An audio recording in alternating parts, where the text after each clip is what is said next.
বাংলাদেশকে অভিন্ন নদীর পানির ন্যায্য হিস্সা দেওয়ার বিষয়ে আন্তর্জাতিক আইন থাকলেও তা মানছে না ভারত। এমন অভিযোগ করেছেন পদ্মা ব্যারেজ ও দ্বিতীয় পদ্মা সেতু বাস্তবায়ন জাতীয় কমিটির নেতারা।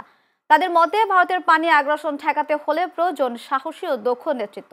শনিবার দুপুরে রাজবাড়ী কনভেনশন সেন্টারে অনুষ্ঠিত এক সেমিনারে এসব কথা বলেন বক্তারা।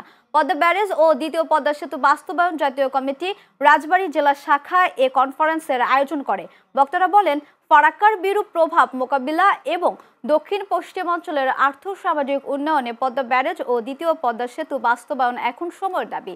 সেমিনারে প্রধান উপদেষ্টার বিশেষ সহকারী মনির হায়দার, বিএনপি জাতীয় নির্বাহী কমিটির সদস্য ও রাজবাড়ী ১ আসনের সাবেক সংসদ সদস্য এবং পদ্মা ব্যারেজ ও দ্বিতীয় পদ্মা সেতু বাস্তবায়ন জাতীয় কমিটির সভাপতি আলী নেওয়াজ মাহমুদ খোয়েম সহ অনেকে বক্তব্য রাখেন।